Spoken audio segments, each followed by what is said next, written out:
Hello investors, क्या हाल चाल। आज हम एक ऐसे स्टॉक की बात करेंगे जो एक अंकल टाइप स्टॉक है। अच्छा, तो ये अंकल टाइप स्टॉक क्या है? देखो, मेरे लिए अंकल टाइप स्टॉक का मतलब हुआ जिसमें बहुत कम रिस्क हो। जैसे ये पावर फाइनेंस कॉरपोरेशन, इसमें बहुत कम रिस्क है क्योंकि ये backed by government of India, मतलब गवर्नमेंट, भारत सरकार की कंपनी है, इतना समझ लो। और महारत्नों में से एक है। और जो ये स्टॉक होते हैं ये एफडी से अच्छा रिटर्न दे। भैया स्टॉक में आए हैं तो एफडी से अच्छा रिटर्न मिले ना, तभी ना आए स्टॉक में। पर अंकल टाइप है, मतलब डर है भैया एकदम रिस्क कम हो पर रिटर्न मिले, लेकिन एफडी से थोड़ा ज़्यादा मिले। तो ये उस टाइप का भी शेयर है जिसका रिटर्न एफडी से ज़्यादा रहता है। वो भी हम बताएंगे कैसे। शेयर प्राइस देखेंगे तो नहीं समझ में आएगा, लेकिन जब आप इसका डिविडेंड यील्ड देखेंगे तो आपको यह एफडी से ज़्यादा रिटर्न देता हुआ समझ में आएगा। तीसरा है कि सर्टेन रिटर्न, मतलब कि भैया फिक्स रिटर्न मिलना चाहिए। जैसे एफडी में होता है कि हर साल 6%, 5%, जो भी निर्धारित दर है उतने दर से आपका पैसा बढ़ता है। मार्केट ऊपर नीचे हो इससे कोई मतलब नहीं।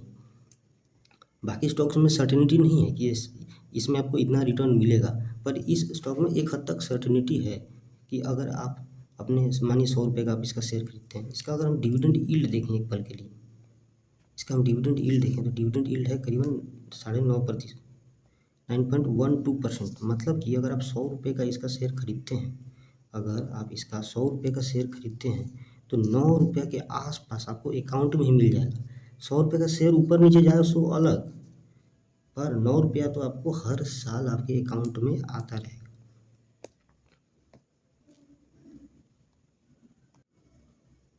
और तीसरा क्राइटेरिया है अंकल स्टॉक में आने का, वो है trading at very cheap price. ये भैया बहुत ही चीप प्राइस पर ट्रेड कर रहा है। इससे ज़्यादा चीप तो मुझे कोई शेयर दिखा ही नहीं। चीप इन द सेंस भैया प्रॉफिट भी कमाना चाहिए, ऐसा नहीं कि प्रॉफिट कमा नहीं रहा है और चीप पे ट्रेड कर रहा है। इसका पी देखिए 2.27। लेकिन इससे भी सस्ते वाली बात यह है कि इसका बुक वैल्यू एक पल के लिए देखिए। जिनको नहीं पता बुक वैल्यू क्या होता है, अगर इस कंपनी को आज का आज बेच दें, कंपनी के ज़मीन जायदाद इसके जितने भी एसेट्स हैं, रिजर्व हैं, सब कुछ बेच बा जाते हैं, तो एक शेयर के बदले एक शेयर के बदले इस कंपनी, जो मगर मेरे पास इसका एक शेयर है तो मुझे इसके बदले अभी 255 रुपये मिलेंगे। परंतु इस शेयर का मार्केट में इसका प्राइस चल रहा है 118 रुपये, इसकी वास्तविक कीमत 255 रुपये है। मतलब कि शेयर अपने रियल वैल्यू को रियलाइज नहीं कर पा रहा। क्यों नहीं कर पा रहा है? क्योंकि भैया मार्केट में क्या होता है, ऑक्शन होता है, लोग जितना भाव देने को तैयार होते हैं उतना शेयर का दाम बढ़ता है। कई ऐसे शेयर्स हैं जिनकी बुक वैल्यू मात्र 10 रुपये है और ट्रेड कर रहे हैं 200-300 पे ट्रेड कर रहे हैं। इसकी बुक वैल्यू ज़्यादा है, कम पे ट्रेड कर रही है क्योंकि ये सरकारी कंपनी है। सरकारी कंपनी कम पे इसलिए ट्रेड करती है कि लोगों की आमतौर पे मानसिकता ये होती है कि सरकारी कंपनी कहाँ ग्रोथ दिखाएगी। पर मैं जब इसके फाइनेंशियल्स आपको दिखाऊंगा तो ये ज़बरदस्त ग्रोथ तो एकदम ज़बरदस्त दिखा रही है, लेकिन इसके स्टॉक प्राइस में कोई मूवमेंट नहीं हो रहा है। मतलब कि एक फिक्स प्राइस के अंदर इसके इसके जो शेयर्स हैं वो ट्रेड कर रहे हैं करीबन 185 और 65 के आसपास, दोनों के बीच में ट्रेड कर रहा हूँ। अभी 10 साल का मैं बात कर रहा हूँ। आते हैं इससे पहले इस कंपनी का एक बहुत ज़बरदस्त चीज़ आप याद कर लीजिए। ये नंबर जब तक पूरा वीडियो देखिएगा तब तक ये नंबर आप हमेशा दिमाग में रखिएगा, क्योंकि इसी के रिस्पेक्ट में, इसी से तुलना करके मैं आगे की सभी चीज़ें समझाऊंगा जो तब आपको पता चलेगा कि ये कंपनी कितने कम पे ट्रेड कर रही है। इसका मार्केट कैपिटल वो चीज़ है। इसका मार्केट कैपिटल है 31,127 करोड़। लमसम मान के चलते हैं कि इसका मार्केट कैपिटल 30,000 है। इस हिसाब से बाकी जितने भी चीज़ें होंगी उनको थोड़ा सा कम करके हम लोग इसके रिस्पेक्ट में ला लेंगे। तो 30,000 वो नंबर है जिसको आपको पूरे वीडियो में याद करते हुए चलना है। अब आते हैं इसके सीधे बैलेंस शीट पे। बैलेंस शीट में एक बहुत ज़बरदस्त चीज़ दिखाएंगे आपको। उस चीज़ का नाम है हमारा रिज़र्व। इस कंपनी का रिज़र्व ज़रा देखिए तो कितना है। 2010 से देखिए लगातार देखिए। मार्केट कैपिटल याद है ना, 30,000 करोड़। मार्केट कैपिटल है 30,000 करोड़, लेकिन इसके रिजर्व्स कितने हैं देखिए। 2014 की बात करें तो 26,000 करोड़। इससे पहले छोड़िए, अभी 2015 में 31,000 करोड़, मार्केट कैपिटल से भी ज़्यादा देखिए। फिर अब सब मार्केट कैपिटल से ज़्यादा और बढ़ रहा है, घट नहीं रहा है। और अभी का देखें, मतलब आखिरी क्वार्टर का देखें तो इसके पास रिजर्व्स थे 64,000 करोड़। मतलब कंपनी का मार्केट कैपिटल 30,000 करोड़ और रिजर्व है 60,000 करोड़ का। मतलब क्या, कंपनी जब चाहे अपनी जैसी दो कंपनी खड़ा कर सकती है इसी शेयर प्राइस पे। लेकिन जब ऐसा होगा नहीं वैसे, ये तो पहली चीज़ है, इसके पास दमदार रिजर्व्स पड़े हुए हैं, ये कभी भी डिविडेंड दे सकती है। इन रिजर्व से कंपनी एक्सपेंशन कर सकती है या फिर कोई नया एक्विजिशन कर सकती है। मोस्ट प्रोबेबली ये रिजर्व्स डिविडेंड के रूप में ही दे, जब सरकार पैसा लेगी तो इसी रूप में लेगी। अब बात करते हैं शो के स्टार के बारे में, मतलब कि इसका नेट प्रॉफिट है। नेट प्रॉफिट इसका सबसे ज़बरदस्त चीज़, मुझे इसका सबसे ज़्यादा मस्त लगा इसका नेट प्रॉफिट। नेट प्रॉफिट मुझे इसका इतना ज़बरदस्त लगा, आप अभी थोड़ा देखिए, ध्यान से देखिए नेट प्रॉफिट। दिमाग में ध्यान रखिएगा एक चीज़ के बारे में ज़रूर कि इसका मार्केट कैपिटल कितना है। मार्केट कैपिटल है इसका 30,000 करोड़ और ये हर साल प्रॉफिट कमा ले रहा है कितना, करीब करीब। यहाँ अगर पिछले 3 सालों की देखें, पिछले 3 सालों की अगर हम प्रॉफिट पे गौर फरमाएं तो पिछले 3 साल में प्रॉफिट एवरेज निकाले तो 8-9 हज़ार के आसपास आ जा रहा है। मान लेते हैं 7,000, सबसे बुरा वाला था 7,000 इसका हर साल प्रॉफिट के करीब करीब 7,000 निकाल ले रहा है। मार्केट कैपिटल है 30, 27 के 7 के 28, मतलब कि 4 साल के अंदर ये कंपनी अपने आप को डबल कर ले रहा है। 4 साल के अंदर कोई कंपनी डबल कर ले रहा है, इसका मतलब आराम से 20% के ऊपर इसका CAGR है। ये सब मोटा मोटा चीज़ें, इतना मैथमेटिक्स में नहीं जाते हैं, धीरे धीरे प्रेम से देखते हैं कि इसका जो नेट प्रॉफिट है साल दर साल कैसे कैसे बढ़ा हुआ है। पहले 2010 में इसका नेट प्रॉफिट था 2300 करोड़, उससे 2600 करोड़, बहुत ही माइनर सी वृद्धि हुई, पर वृद्धि हुई, माइनर सी वृद्धि नहीं कहेंगे, करीब करीब 10% के आसपास वृद्धि हुई एक साल के अंदर। परंतु अगले साल देखिए कितना कितना अच्छा, करीब करीब 20% के आसपास इसके प्रॉफिट में वृद्धि हुई, फिर वृद्धि हुई, फिर वृद्धि हुई, हर साल दर साल इसका प्रॉफिट बढ़े जा रहा है। फिर इस साल बढ़ा, फिर अगले साल बढ़ा, लेकिन लेकिन लेकिन यहाँ पे ये जो है ना, यहाँ पे बढ़ा नहीं। एक साल इसका खराब गया था, बस यही इसका खराब गया। वापस से जो पुराना प्रॉफिट था अगले साल वापस उसके रिलेटिव में बढ़ा, फिर बढ़ा, फिर एक साल और, जैसे ये मार्च वाला था, ये तो सभी कंपनियों का ये रिजल्ट बेकार ही गया था, पर इसका उतना बेकार नहीं गया। फिर अगले साल, फिर और ट्रेलिंग 12 मंथ में अभी जो बीते हुए 12 महीने हैं इसमें ये तकरीबन 13,000 करोड़ का प्रॉफिट बना चुका है। मैं बता रहा हूँ ये नेट प्रॉफिट है, नेट प्रॉफिट 13,000 करोड़ है। और कंपनी का मार्केट कैपिटल कितना है, 30,000 करोड़।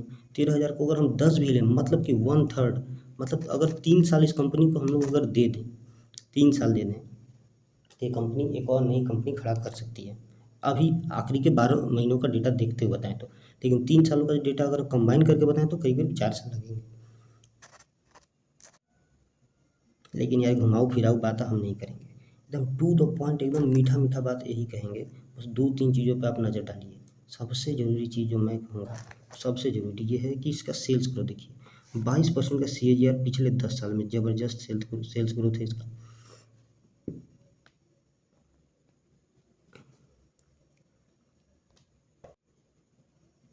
अभी थोड़ी देर के लिए इधर उधर की चीज़ें बंद करते हैं और टू द पॉइंट आते हैं। अगर 10 सालों की इसका कंपाउंड सेल्स ग्रोथ देखें, ये ग्रोथ है, मतलब कि किस स्पीड से सेल्स इसके बढ़े हैं। और भाई ज़बरदस्त डेटा है इसका, 10% में 22% की स्पीड से इसका सेल्स बढ़ा है। और सेल्स ही नहीं बढ़ा है, 10 साल में ये 16% की स्पीड से इसका प्रॉफिट भी बढ़ा है। भाई देखो, स्टॉक मार्केट में बहुत कम कंपनियां मिलेंगी जो 10 साल 15 साल लगातार लग के 15% से ऊपर, 15% तो हमारा मार्केट का ये ग्रोथ है, मार्केट को सस्टेन कर पा रही है।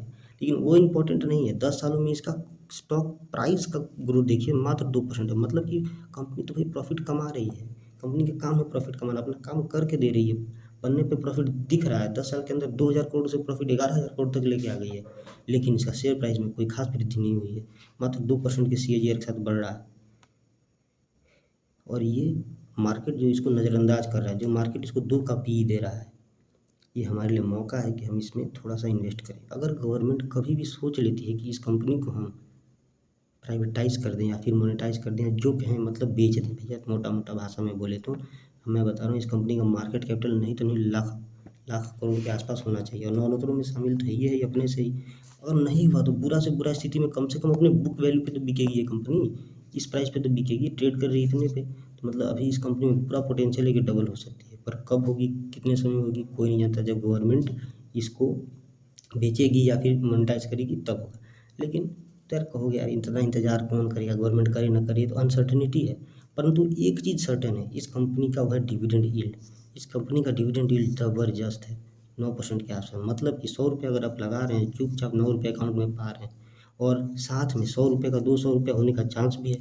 अगर 100 रुपये 50 रुपये भी हो गया तो कोई गम नहीं, कोई गम नहीं, क्योंकि इसका वास्तविक कीमत 255 रुपया है। जरूर कभी ना कभी अपने वास्तविक कीमत पे जरूर आएगी। तो इसी आशा के साथ, एकदम विश्वास के साथ, ये से पर इस शेयर में एक चीज़ है, अगर आप वो पैसा लगा रहे हैं जिसको चाहते हैं कि मल्टीपल टाइम्स ग्रो हो, तो नहीं, ये शेयर उन लोगों के लिए नहीं। ये शेयर्स मैंने पहले ही बोल दिया, ये अंकल टाइप स्टॉक्स है, मतलब कुछ पैसा आप इसमें लगा दीजिए, आप डिविडेंड आते रहेगा, आप अपना घर खर्च आराम से चला सकते हैं, अगर आपके पास उतना पैसा आप लगा पाते हैं तो। नहीं तो अगर आप कुछ पैसा अकाउंट में रखे हुए हैं तो उस पैसे को अकाउंट में रखेंगे तो कितना परसेंट, 4% का रिटर्न मिलेगा, उससे बढ़िया इसी में डाल दो, 9% तो मिल ही जाएगा ना। अगर किसी दिन मानो गलती से खबर आई गवर्नमेंट इसको प्राइवेटाइज करिए तो आपका 118 रुपये, मैं बता रहा हूँ, आराम से 300 के आसपास जाना ही जाना है। नहीं भी गया तो 200 के तो आसपास तो जाएगा ही जाएगा, क्योंकि इतने पे तो बिकेगी कंपनी। और इसका थोड़ा सा ग्राफ देख लेते हैं। ग्राफ उतना इंप्रेसिव नहीं है, अगर हम 10 साल का भी ग्राफ देखें, चाहे मैक्सिमम ग्राफ भी देखें, तो उतना इंप्रेसिव नहीं है। इसमें कोई मेजर ग्रोथ नहीं हुआ है। कंपनी एक लोअर बैंड है उसमें चल रही है, एक हायर बैंड है, दोनों के बीच में बस ट्रेड कर रही है, कोई कुछ हुआ नहीं। लेकिन इसी में हम लोग को देखना है, कंपनी देखिए कभी ऊपर जाती है, नीचे, फिर ऊपर, फिर नीचे, फिर ऊपर, फिर नीचे, फिर ऊपर, फिर नीचे। अब ये डाउनवर्ड ट्रेजेक्ट्री में है। ये बहुत मोस्ट प्रोबेबल चांस है कि अब यहाँ से ऊपर ही जाए, नहीं भी जाएगी नीचे भी तो जाएगी, तो क्या हमारा डिविडेंड तो मिल ही रहा है, नीचे आकर और धीरे धीरे थोड़ा थोड़ा और खरीदते जाएंगे। एक डिस्क्लेमर देना चाहूँगा, इस कंपनी में मैं इन्वेस्टेड हूँ, थोड़ा गिरता है मैं थोड़ा और खरीदता हूँ, पर मैं इसमें उतना ही पैसा लगाया हूँ जितना मैं रिजर्व ले रखता हूँ। मतलब कि जब मार्केट गिरेगा तो मैं इसमें से निकाल के, वो जो पैसा मैं बैंक में रखता हूँ ना, वही पैसा मैं इसमें डालता हूँ, बस और कुछ नहीं। और एक कंपनी अभी अपने ऑल ईयर काफ़ी लो पे ट्रेड कर रही है, तो ये काफ़ी अट्रैक्टिव मुझे दिख रही है। ये मेरी राय है, मैं आपको कोई सलाह नहीं दे रहा हूँ कि आप ये स्टॉक खरीदें या बेचें। मैंने बस ये स्टॉक अच्छा लगा बताया आपको, बस आप इसे सिर्फ एक रिसर्च पर्पज़ के लिए यूज़ करें।